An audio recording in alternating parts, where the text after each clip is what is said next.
सीढ़ियां उन्हें मुबारक हो जिन्हें छत तक जाना है, मेरी मंजिल तो आसमान है, मुझे अपना रास्ता खुद बनाना है। मैं दीपिका आप सभी का स्कूल एजुकेशन अड्डा में स्वागत करती हूँ।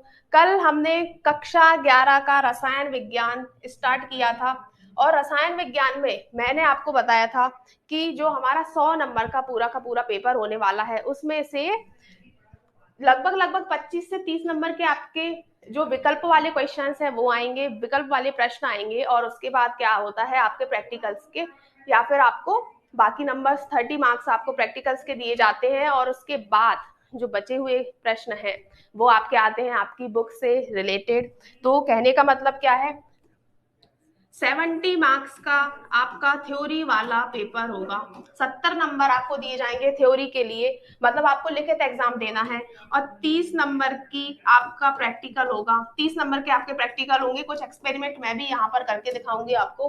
बाकी आपके स्कूल में भी आपको प्रैक्टिकल्स के 30 नंबर के प्रश्न पूछे जाएंगे और इन 70 में से लगभग लगभग 25 से 30 प्रश्न होते हैं आपके वैकल्पिक प्रश्न। ठीक है, तो ये हमारा कुछ सिलेबस का ओवरव्यू है। एक सिलेबस के बारे में देख लेते हैं हम, हमारे सिलेबस में क्या दिया हुआ है। देखिए हमारा पहला चैप्टर है रसायन विज्ञान की कुछ मूलभूत अवधारणाएं। कुछ अवधारणाओं के बारे में हम देखेंगे। सेकंड हमारा जो इकाई है वो है परमाणु की संरचना। इसमें मैं आपको परमाणु के बारे में बताऊंगी। आचार्य कणाद ने परमाणु के बारे में पहले ही बता दिया था कि सबसे ब्रह्मांड का जो रचनाकार है उसे क्या बोलते हैं, हम परमाणु नाम देते हैं। उसके बाद तत्वों का वर्गीकरण, गुण धर्मों में आवर्तिता, रासायनिक आबंधन, आणविक संरचना, ये सारी की सारी चीजें हम अपने चैप्टर में आगे की तरफ करेंगे। उससे पहले मैं चैप्टर का कुछ बेसिक इंट्रोडक्शन आपको दे देती हूँ। ये देखिए ये सारी हमारी इकाइयां हैं।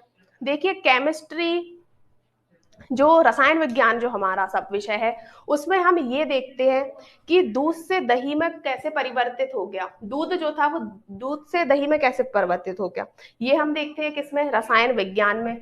उसके बाद रसायन विज्ञान में हम क्या देखते हैं, पानी से बर्फ कैसे बनी और बर्फ से पानी कैसे बन गया, ये भी हम किसमें देखते हैं, रसायन विज्ञान नाम के हमारे सब्जेक्ट में। अब आप लोगों को सोचने में आ रहा होगा कि भाई रसायन विज्ञान जो है उसका विकास कैसे हुआ, कैसे पता चला कि रसायन विज्ञान कोई विषय होता है। तो सबसे पहले सिंधु घाटी सभ्यता का नाम आप लोगों ने सुना होगा। वहां के लोग भी क्या करते थे, ये देखिए ये आपको रथ दिखाई दे रहा है, ये रथ धातुओं का बना हुआ है। ऐसे धातुओं के काफी सारे रथ इंडस वैली सिविलाइजेशन या फिर सिंधु घाटी सभ्यता के लोगों ने बनाए हुए थे। इसका मतलब रसायन विज्ञान केवल आज का ही विषय नहीं है, ये पहले से चला आ रहा है। ठीक है, उसके बाद हम देखेंगे, ये देखिए मैंने कल आपको बताया था कि काफी सारी जो पुरानी गुफाएं होती थी उनमें जो पेंटिंग की जाती थी वो कैसे की जाती थी, कलर कैसे बनाए जाते थे, रंग कैसे बनाए जाते थे, फूलों से और पत्तियों से जो रंग हैं उनको निकाला जाता था और इस तरीके से पेंटिंग, ड्राइंग या फिर चित्रकारी की जाती थी गुफाओं में। तो हमें चीजों से समझ सकते हैं। यहाँ पर देखिए सूती कपड़े बनाए गए, सूती कपड़े को रंगने के लिए ये पर्पल कलर जो है, नारा जो बैगनी कलर है, उसका आविष्कार कैसे हुआ होगा, ये भी किसी ना किसी पौधे के फूल से उन्होंने क्या किया होगा, कलर को निकाला होगा, रंग को निकाला होगा। और उसके बाद यहाँ पर कलर्स या फिर रंगने की प्रक्रिया भी हमें देखने को मिलती है। उसके बाद कौटिल्य के अर्थशास्त्र में मैंने आपको बताया था कि कौटिल्य का जो अर्थशास्त्र है उसमें क्या हुआ, उन्होंने बताया कि नमक कैसे बनता है और मैंने आपको बताया है नमक कैसे बन सकता है। ये देखिए ये हमारे महासागर होते हैं, महासागर में पानी होता है और आप सभी को पता है महासागर का पानी कैसा होता है, खारा होता है। महासागर का पानी खारा होने की वजह से इसमें नमक के कण भी मौजूद होते हैं। अब हम इस पानी को, महासागर के पानी को कुछ एक जगह पर इकट्ठा कर लेते हैं और दूर दूर बिखेर देते हैं। इससे क्या होता है, जैसे ही सूरज की रोशनी महासागर के पानी पर पड़ती है जो हमने इकट्ठा किया था, नमक के कण भारी होने की वजह से नीचे ही रह जाते हैं और जो पानी है उसके कण वाष्प बन के उड़ जाते हैं। कैसे उड़ जाते हैं, क्योंकि उन सूरज की रोशनी उन पर पड़ रही होती है, तो वाष्प बनकर सारे के सारे नमक के कण नीचे रह जाते हैं और वाष्प बनकर पानी के कण ऊपर उड़ जाते हैं। इस वजह से यहाँ पर हमारा नमक बन जाता है। नमक के कण भारी थे इसलिए नीचे रह गए और सूरज की रोशनी पड़ी तो पानी के जो कण थे वो वाष्प बनकर आसमान में चले जाते हैं। आ गई आपको बात समझ में कि नमक का आविष्कार कैसे हुआ, नमक कैसे बना? ये चंद्रगुप्त मौर्य के जो गुरु थे चाणक्य, उन्होंने बताया था अपनी पुस्तक अर्थशास्त्र में। वैसे अर्थशास्त्र जो किताब है वो राजनीति और प्रशासन के बारे में हमें बताती है, लेकिन उन्होंने फिर भी बताया था कि नमक कैसे बनाया जाता था उस समय में, आज से 2000 साल पहले। और मैंने आपको रसायन विज्ञान के बारे में बता ही दिया था कि रसायन विज्ञान ऐसा विषय है जिसमें हम किसके बारे में पढ़ेंगे, कोई भी चीज कैसे बनी। जैसे इस वाली इमेज को आप देख सकते हैं, इसमें देखिए ये बर्फ है, ये आपको बर्फ दिखाई दे रही है, आपको बर्फ दिखाई दे रही होगी। जैसे ही ये बर्फ पिघलेगी यहाँ पर पानी की बूंदें आपको दिखाई देंगी। तो बर्फ भी पानी से बनी हुई है, यानी कि H2O से मिलकर बनी हुई है। H2O कैसे आया, ये सारी चीजें हम आगे पढ़ेंगे। हाइड्रोजन और ऑक्सीजन के एटम्स या फिर हाइड्रोजन और ऑक्सीजन के कणों के मिलने से, हाइड्रोजन और ऑक्सीजन के परमाणु से मिलने की वजह से ये पूरी बर्फ तैयार हुई है। और यही बर्फ जब पिघलेगी तब क्या बनाएगी, पानी की बूंदें बनाएगी। लेकिन इन पानी की बूंदें भी किससे मिलकर बनी होंगी, H2O से मिलकर ही बनी होंगी।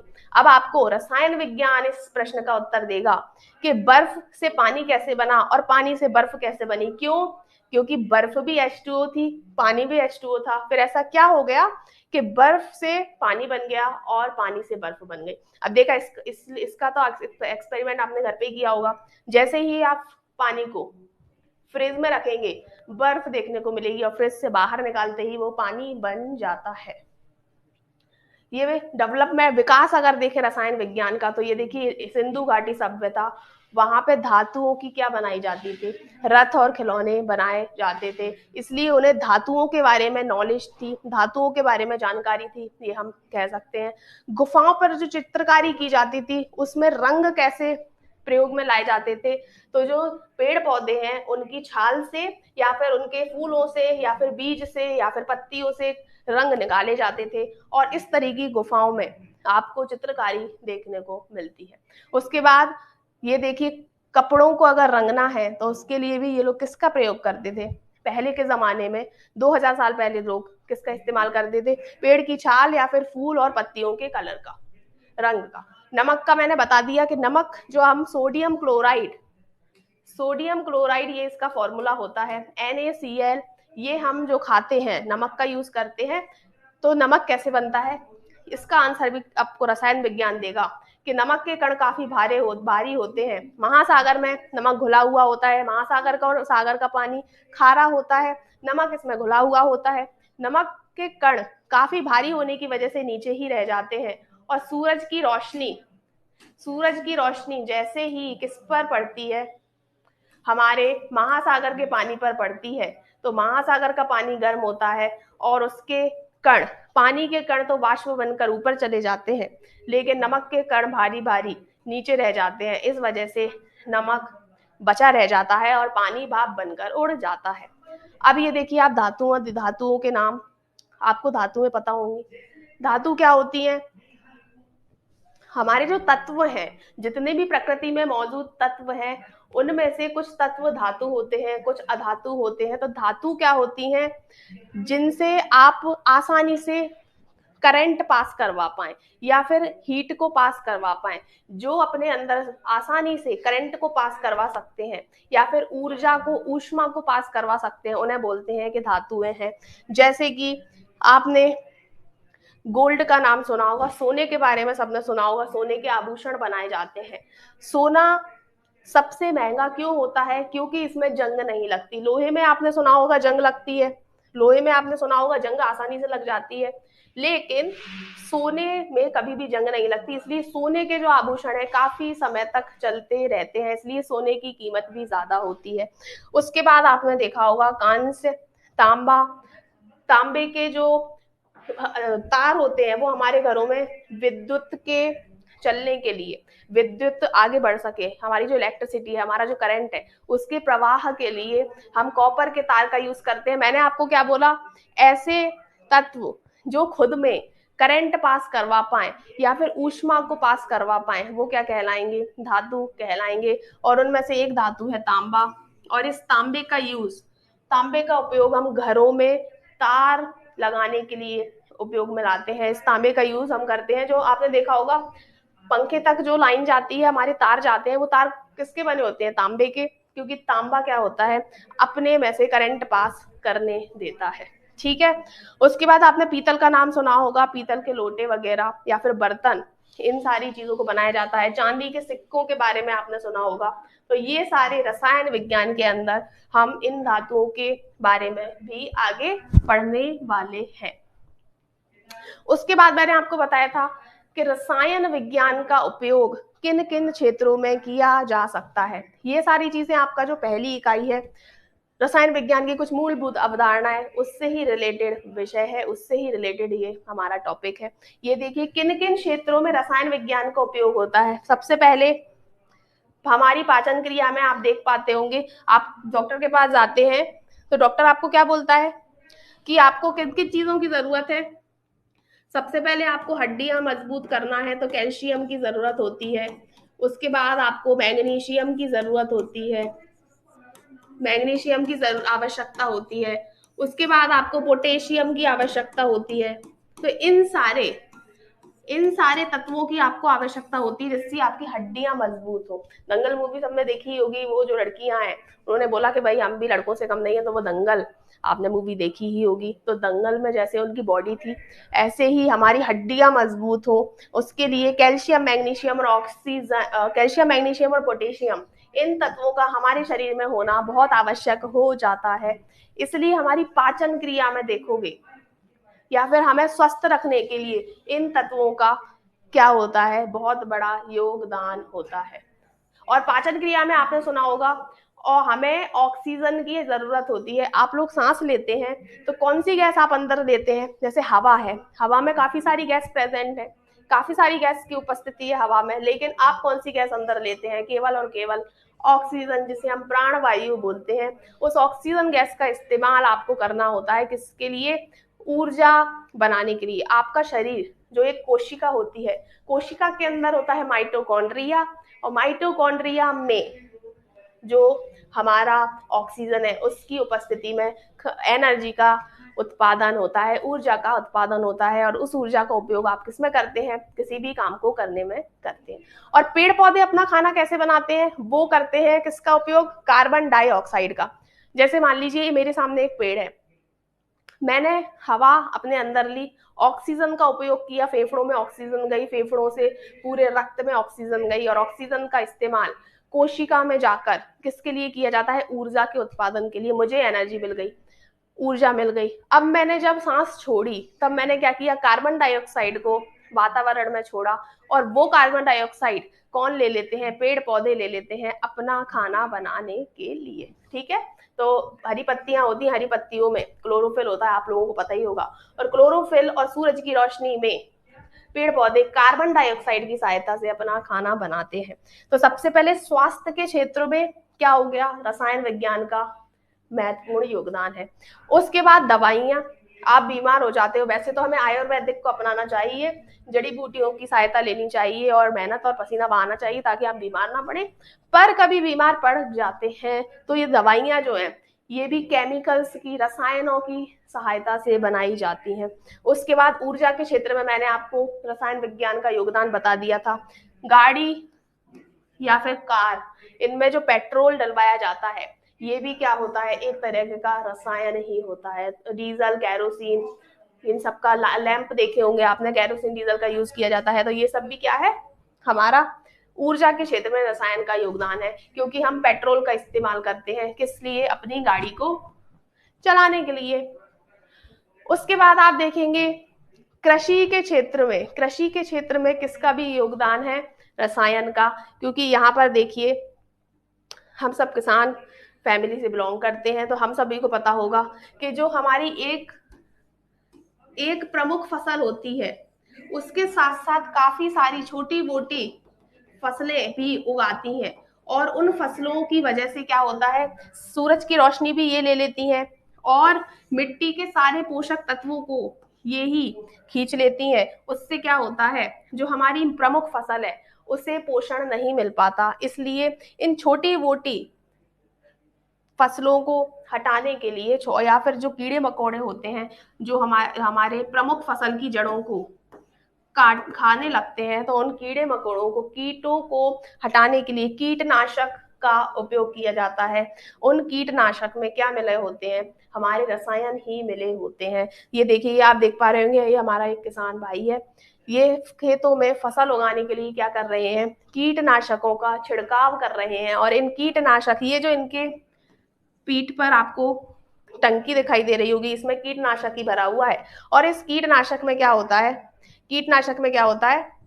रसायन भरे होते हैं, और वो रसायन उन कीटों को या फिर उन छोटी मोटी फसलों को जो इसके पोषण को खत्म कर रही थी, उनको खत्म कर देता है ये कीटनाशक। ये कीटनाशक क्या करता है? ये छोटे मोटे कीटों को, यहाँ पर छोटे मोटे कीड़े होते हैं मिट्टी में, उनको खत्म कर देता है। और दूसरा, जो छोटी मोटी फसलें हैं जो प्रमुख फसल को खराब कर रही हैं, क्योंकि पूरा पूरा पोषण तो ये छोटी मोटी फसलें ही खींच लेंगी, बड़ी वाली को कुछ मिल नहीं पाएगा। इसलिए ये कीटनाशकों का प्रयोग हम अपने कृषि के क्षेत्र में करते हैं, ये आप सभी को पता ही होगा, क्योंकि हम सब बिलोंग करते हैं कृषि प्रधान देश भारत से। ये कृषि के क्षेत्र में हो गया हमारा किसका योगदान? रसायन विज्ञान का योगदान कृषि के क्षेत्र में। अब देखिए, ये जो आपको एक डायग्राम दिखाई दे पा रहा होगा, यहाँ पर हम एक और चीज देखते हैं। देखिए, ये हमारी धरती है, रसायन का एक और उपयोग देख लेते हैं हम। ये देखिए, ये हमारी धरती है, इस धरती पर हमारा घर होगा, हमारा आप सभी का घर होगा। ये मान लीजिए हमारा घर है इस धरती पर।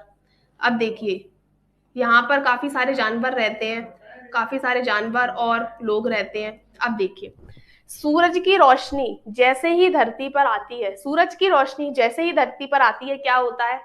हमें गर्मी लगने लगती है ना। रात में तो सूरज उगता नहीं है, रात में तो सूरज दिखाई नहीं देता, इसलिए हमारी धरती ठंडी होती है।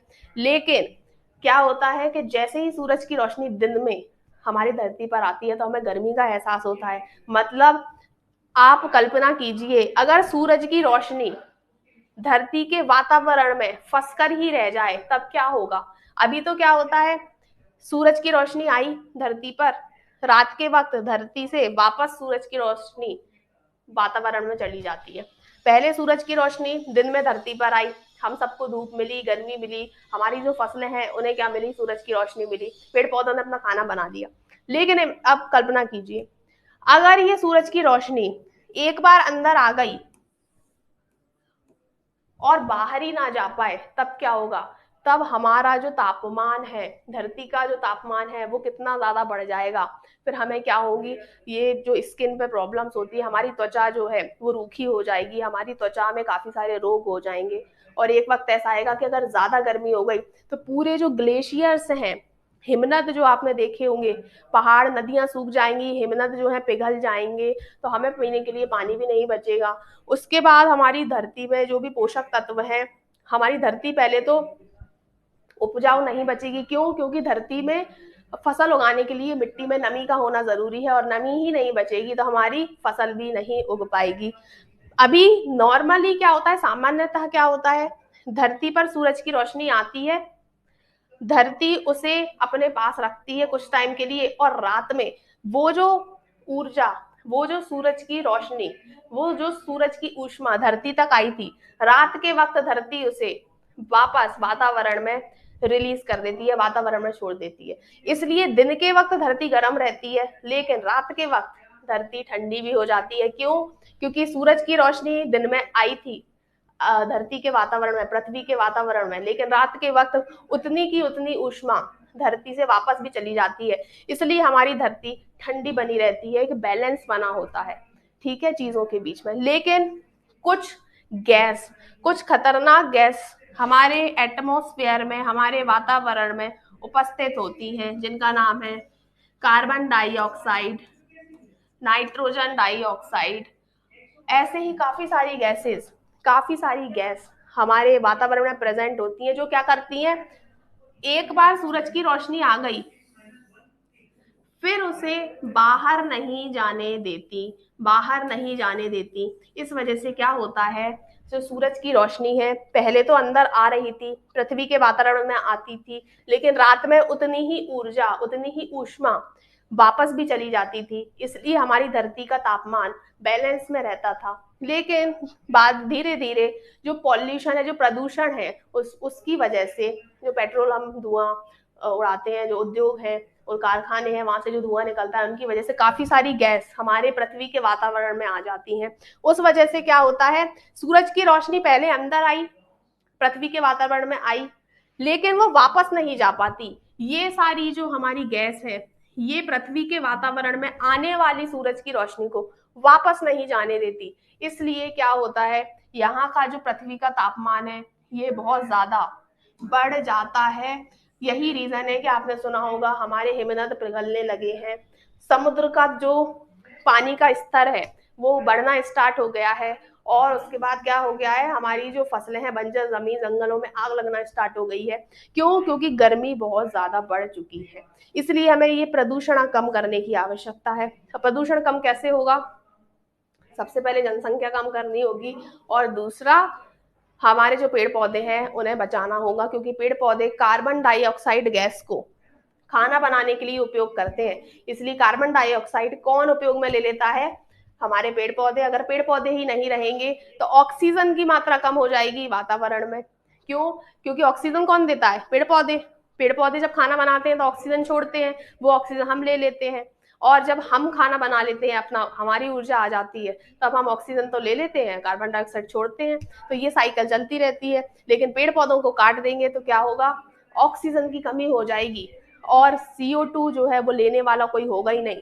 CO2 अगर कोई लेने वाला नहीं होगा तो क्या होगा? वातावरण में CO2 उपस्थित रह जाएगी, और एक बार सूरज की रोशनी पृथ्वी के अंदर आ गई तो ये CO2 और नाइट्रोजन ऑक्साइड जो गैसेस है, ये सूरज की रोशनी वापस वातावरण में नहीं जाने देती। यही कारण है कि हमारी धरती का तापमान बहुत ज्यादा बढ़ता जा रहा है। तो रसायन विज्ञान का पर्यावरण के क्षेत्र में, पर्यावरण सुरक्षा के क्षेत्र में हमने क्या देख लिया? रसायन विज्ञान का क्या देख लिया? योगदान देख लिया। ये देखिए, अगर हमें CO2 के बारे में नहीं पता, NO2 के बारे में ही नहीं पता, तो क्या हमें ये पता होगा कि हमारा तापमान पृथ्वी का क्यों बढ़ रहा है, क्यों आग लग जाती है आजकल जल्दी जंगलों में? उसका रीजन है, उसका कारण यही है कि सूरज की रोशनी जितनी धरती तक आती थी, कुछ समय बाद उतनी ही रोशनी, उतनी ही ऊष्मा सूरज के पास भी चली जाती थी, या फिर कहें धरती से वापस चली जाती थी। इसलिए धरती दिन में गर्म होती थी लेकिन रात में ठंडी हो जाती थी।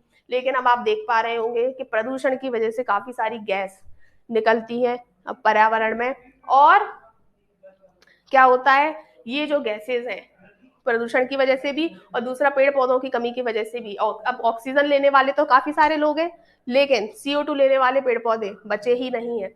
इसलिए क्या हुआ, ये जो CO2 और NO2 जैसी गैसेज हैं, सल्फर डाइऑक्साइड भी इनमें शामिल है, एक बार सूरज की रोशनी अगर आ गई तो ये बाहर नहीं जाने देती। इसलिए हमारा जो पृथ्वी का तापमान है वो बहुत ज्यादा बढ़ जा गया है।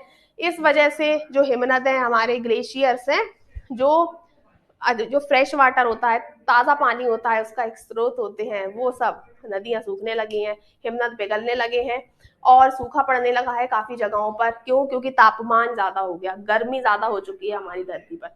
इसलिए हमें पेड़ पौधे लगाना चाहिए, सबसे पहले जनसंख्या कम करना चाहिए। क्यों? क्योंकि पृथ्वी के जो संसाधन है उन पर ज्यादा भार ना हो, इसके लिए जनसंख्या कम, और हमें ज्यादा से ज्यादा वन लगाने चाहिए, हमें ज्यादा से ज्यादा पेड़ पौधे लगाना चाहिए। ठीक है, पेड़ पौधे लगाने से भी अच्छा है कि हम अपनी जनसंख्या को नियंत्रित करें, ताकि ज्यादा भार ना पड़े किस पे? प्राकृतिक संसाधनों पर। तो ये सारी चीजें आपको समझ में आ गई होंगी। ये देखिए, ग्रीन हाउस, ये जो CO2 और NO2 मैंने आपको बताया, इनको ग्रीन हाउस गैस भी बोला जाता है। ग्रीन हाउस गैस क्यों बोलते हैं? ये देखिए, आपने देखा होगा जहां पर पानी ज्यादा है, तापमान नियंत्रित है, ऐसी जगह पे फसलें काफी अच्छे से उगाई जा सकती हैं। जैसे चाय के बागान देखे होंगे, चाय हमेशा पहाड़ी इलाकों में उगाई जाती है। पश्चिम बंगाल का नाम सुना होगा, मेघालय, असम का नाम सुना होगा। लेकिन जहां जहां पर पानी नहीं है, तापमान बहुत ज्यादा है, या फिर मान लीजिए वहां खेती ही नहीं की जा सकती, तो वहां के लोग क्या करते हैं, कांच के इस तरीके से बहुत बड़े घर बना लेते हैं। कांच के, ये देखिए, ये जो आपको दिखाई दे रहा है, ये सारा कांच है। ये शीशे का एक घर बना लिया जाता है ऐसी जगह पे जहां फसल नहीं उगाई जा सकती। ये देखिए शीशे का एक घर बनाया। अब ये शीशा क्या करेगा, सूरज की रोशनी, सूरज की रोशनी जैसे ही आएगी इस घर के अंदर, यहाँ पर मैंने फसल उगा दी, अपनी सब्जियां, फल जो भी है ये सारी चीजें उगा दी हैं। अब जैसे ही सूरज की रोशनी इस ग्लास से अंदर आएगी, इस शीशे से अंदर आएगी, तो इनको खाना बनाने के लिए, पेड़ पौधों को खाना बनाने के लिए किसकी जरूरत होती है, सूरज की रोशनी की, सूरज की रोशनी की आवश्यकता होती है। तो सूरज की रोशनी इन्हें मिल जाएगी क्योंकि ये शीशे से होती हुई सूरज की रोशनी यहाँ पर आएगी। लेकिन अब एक बात बताइए, क्या ये शीशा उस रोशनी को दोबारा बाहर जाने देगा, तो बिल्कुल भी नहीं जाने देगा। और यही तो हम चाहते थे, ऐसे इलाके जहां बारिश होती है, जहां ठंड ज्यादा होती है, सूरज की रोशनी नहीं पहुंच पाती, ऐसे इलाकों में क्या करते हैं, शीशे के बड़े बड़े घर बनाए जाते हैं। और क्या किया जाता है, यहाँ पर शीशे के घर के अंदर फसल उगाई जाती है। और जैसे ही सूरज की रोशनी, ये देखिए सूरज की रोशनी जैसे ही इस शीशे से होते हुई फसल तक पहुंचती है तो फसल पक जाती है, क्योंकि पेड़ पौधों को खाना बनाने के लिए किसकी जरूरत होती है, सूरज की रोशनी की, और कार्बन डाइऑक्साइड की आवश्यकता होती है। तो जैसे ही सूरज की रोशनी इस शीशे के अंदर आती है तो फसल पक जाती है, फसल ने खाना बना लिया। लेकिन ये शीशा सूरज की रोशनी को बाहर नहीं जाने देता, सूरज की रोशनी को बाहर नहीं जाने देता। और ये जो हमारा शीशे का घर है ये गर्म बना रहता है। सूरज की रोशनी इस शीशे के अंदर एक बार आ गई तो बाहर नहीं जा पाती। इसी को बोलते हैं green house effect, green house प्रभाव। प्रभाव, ग्रीन हाउस प्रभाव क्यों बोलते हैं इसे, ग्रीन ग्रीन आपको दिखाई दे रहा है क्योंकि फसल है, हाउस का मतलब शीशे का घर है, और green house effect, green house प्रभाव का मतलब क्या है, एक बार सूरज की रोशनी आ गई वो बाहर नहीं जा सकती। और यही तो हम चाहते थे कि ऐसे इलाके जहां सूरज की रोशनी नहीं है तो क्या करेंगे, सूरज की रोशनी को हम फंसा लेते हैं, सूरज की रोशनी को हम ट्रैप कर लेते हैं शीशे के घर में, और हमारी फसल पकती रहती है। अब हमें जरूरत किसकी होगी, जल की, तो यहाँ पर हम फव्वारे लगाएंगे आराम से, यहाँ पे हम फव्वारे लगाएंगे और पानी की व्यवस्था हो जाएगी। बस सूरज की रोशनी की दिक्कत थी, जैसे पोलर रीजन्स होते हैं यहाँ पर ध्रुवों के पास जहां पर सूरज की रोशनी नहीं होती, तो वहां पर ग्रीन हाउस बनाया जाता है, हरा भरा घर बनाया जाता है। और उसका क्या उपयोग होता है कि एक बार अगर सूरज की रोशनी उस शीशे से अंदर आ जाती है तो वो बाहर नहीं जा पाती। इसी को बोलते हैं ग्रीन हाउस इफेक्ट। क्यों, क्योंकि सूरज की रोशनी हमें अंदर फंसा के रखनी थी ताकि हमारी फसल को रोशनी मिल सके। ठीक है, इसलिए जो CO2 गैसेस और NO2 और SO2 ये सारी गैसेस हैं, इन्हें ग्रीन हाउस गैस बोलते हैं। क्यों, क्योंकि ये भी तो वही कर रही हैं, पृथ्वी के वातावरण में सूरज की रोशनी आई, ये बाहर नहीं जाने दे रही है। अब उसे उन्होंने पृथ्वी के वातावरण में ही किसे फंसा लिया, सूरज की रोशनी को, इसलिए इन्हें ग्रीन हाउस गैस बोलते हैं। क्योंकि ग्रीन हाउस गैस में भी क्या हो रहा था, ग्रीन हाउस गैस में भी क्या हो रहा था, एक बार सूरज की रोशनी इस शीशे के अंदर आ गई, इस घर के अंदर आ गई, तो ये शीशा उसे दोबारा बाहर नहीं जाने देता और बढ़िया धूप मिलती रहती है किसको, हमारी फसलों को। और ऐसे इलाके जहां सूरज की रोशनी कम होती है वहां पर इन चीजों का इस्तेमाल किया जाता है। तो ये चीजें आपको क्लियर हो चुकी होंगी। इसलिए जो CO2 NO2 है इनको हम क्या बोलते हैं, ग्रीन हाउस गैस बोलते हैं। अब आपने दूसरा एक और नाम सुना होगा, ओजोन परत का नाम सुना होगा, ओजोन परत का नाम सुना होगा। ओजोन परत क्या होती है, देखिए सूरज की गर्मी बहुत ज्यादा होती है, सूरज की रोशनी बहुत ज्यादा तेज होती है, उसमें ऊष्मा काफी ज्यादा होती है। यहाँ पर ये हमारी जो पृथ्वी है इसके चारों तरफ काफी सारी परत होती है, वातावरण में काफी सारी परत मौजूद होती हैं। उनमें से एक परत होती है जिसे हम बोलते हैं स्ट्रेटोस्फेयर। स्ट्रेटोस्फेयर एक परत शामिल होती है किसमें, हमारे पृथ्वी के वातावरण में, जिसे हम बोलते हैं स्ट्रेटोस्फेयर। ये देखिए आप देख सकते हैं स्ट्रेटोस्फेयर, ये परत हमारे वातावरण में मौजूद होती है। इस परत में एक और परत होती है जिसका नाम होता है ओजोन परत।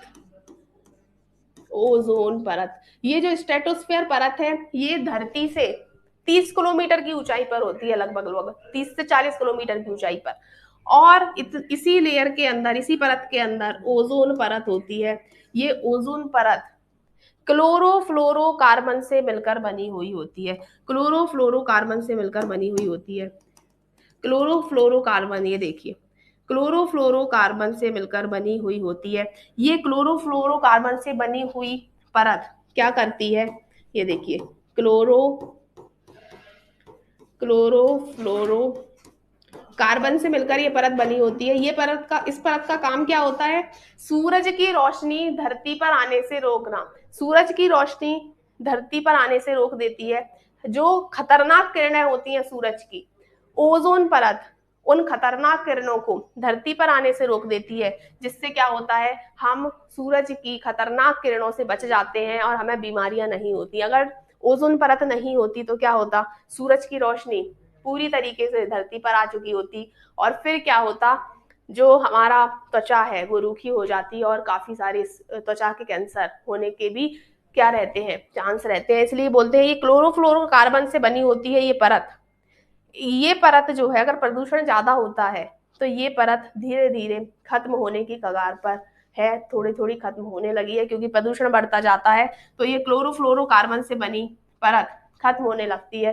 और अगर ये खत्म हो गई तो आप समझ सकते हैं सूरज की रोशनी धरती तक ज्यादा आएगी और फिर तापमान और ज्यादा बढ़ जाएगा और हमारे त्वचा के रोग होने की भी क्या हो सकती है, संभावनाएं हो सकती है। तो ये रसायन विज्ञान का हमने पर्यावरणीय क्षेत्र में योगदान देख लिया। अगर आपको क्लोरोफ्लोरोकार्बन के बारे में ही जानकारी नहीं होगी, ओजोन के बारे में जानकारी नहीं होगी, क्लोरोफ्लोरोकार्बन, ये जो ओजोन की परत है, ये ऑक्सीजन के 3 एटम से मिलकर बनी होती है। लेकिन क्लोरोफ्लोरो जो कार्बन है, जो हमारे फ्रिज का हम इस्तेमाल करते हैं, जो एसी का इस्तेमाल करते हैं, वहां से क्लोरोफ्लोरोकार्बन निकलते हैं और क्लोरोफ्लोरोकार्बन जाके इस परत को खत्म कर देते हैं। क्लोरोफ्लोरोकार्बन जाके इस परत को खत्म कर देते हैं। इस वजह से धीरे धीरे प्रदूषण के चलते और रेफ्रिजरेटर या फ्रिज और एसी के ज्यादा इस्तेमाल की वजह से क्लोरोफ्लोरोकार्बन पर्यावरण में रिलीज हो जाते हैं। इस वजह से ओजोन परत धीरे धीरे विनाश की ओर बढ़ती है। और अगर ये एक बार खत्म हो गई तो सूरज की रोशनी जो है हमारे धरती के या पृथ्वी के वातावरण में आ जाएगी और पृथ्वी का तापमान और ज्यादा बढ़ सकता है। इसलिए ये क्लोरोफ्लोरोकार्बन जो है, इनका उपयोग कम से कम करने की आवश्यकता है। अब आपको रसायन विज्ञान के बारे में नहीं पता होता तो क्या आपको क्लोरोफ्लोरोकार्बन के बारे में पता होता? क्लोरोफ्लोरोकार्बन ओजोन की परत को खत्म करते हैं और ओजोन किससे मिलकर बनी होती है? ऑक्सीजन के 3 परमाणु से मिलकर बनी होती है। तो आपको समझ में आ गया क्लोरोफ्लोरोकार्बन किन से निकलते हैं? फ्रिज से और एसी से, इन चीजों से निकल रहे होते हैं। और ओजोन किससे बनी होती है? ऑक्सीजन से। ये क्लोरोफ्लोरोकार्बन जाकर क्या कर देते हैं, इस ऑक्सीजन को या फिर इस ऑक्सीजन से बनी ओजोन को खत्म करना स्टार्ट कर देते हैं। इसलिए क्लोरोफ्लोरोकार्बन का उपयोग कम से कम करने की आवश्यकता हो जाती है। तो क्लोरोफ्लोरोकार्बन घातक है किसके लिए? इस ओजोन परत के लिए, जो हमें किससे बचा रही थी? सूरज की रोशनी से बचा रही थी। तो आज के लिए इतना ही। उम्मीद करती हूँ आप सभी को पसंद आया होगा। कल की क्लास में हम पढ़ेंगे द्रव्य की परिस्थिति क्या होती है, द्रव्य की परिस्थिति, ठोस, तरल और गैस, इन सब के बारे में पढ़ेंगे। तब तक के लिए धन्यवाद और मिलते हैं नई कक्षा में।